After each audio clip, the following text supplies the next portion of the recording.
ശരിക്കും സർജറി എല്ലാം കഴിഞ്ഞ അല്ലെങ്കിൽ ഒരു സ്ത്രീയായി മാറിയ ഏതൊരു ട്രാൻസ്ഫോർമറിനും ഒരു അമ്മയായി ഒരു ഭാര്യയായി ജീവിക്കണമെന്ന് ഒരുപാട് കൺസെപ്റ്റ് ഉണ്ട്. ഇതൊരു വെറും ഒരു കണ്ണീരല്ല. ഞാൻ പലപ്പോഴും ആലോചിച്ചിട്ടുണ്ട് അമ്മയാവാൻ സാധിക്കാത്തത് എന്തുകൊണ്ടാണെന്ന്. എൻ്റെ അപ്പച്ചനും അമ്മച്ചിക്കും അറിവൊന്നും ഇല്ലായിരുന്നു അവർക്കാർക്കും എന്നെ എങ്ങനെ ഹാൻഡിൽ ചെയ്യണം, എങ്ങനെ പഠിപ്പിക്കണം, എങ്ങനെ മുന്നോട്ട് കൊണ്ടുപോകണം എന്നുള്ളത്.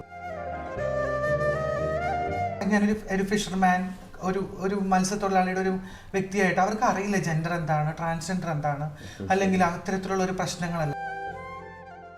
നമ്മള് ചാന്തവൂട്ടിൽ കാണിച്ചിരിക്കുന്ന ഒരു ലൈഫ് സ്റ്റൈൽ ഒന്നുമല്ല ലൈഫിലുണ്ടായിരിക്കുന്നത്. അമ്പിളി മാമനെ പോലെന്റെ മാറിലായി ഒട്ടിക്കിടക്കുന്ന മുത്തേ. എന്നെ പോലെ ഒരുപാട് സഹോദരങ്ങൾ ഹാർഡ് വർക്ക് ചെയ്യുന്നുണ്ട്, ട്രാൻസ് വുമൻസും ട്രാൻസ്മെൻസും ഒക്കെ. ഇപ്പൊ മലയാള സിനിമയിൽ ഒരുപാട് അവസരങ്ങൾ ഞങ്ങൾക്ക് ആർക്കും കിട്ടാറില്ല പൊതുവെ. സ്വർണ്ണമുകിലേ സ്വർണ്ണമുകിലേ സ്വപ്നം കാണാറുണ്ടോ, നീയും സ്വപ്നം കാണാറുണ്ടോ.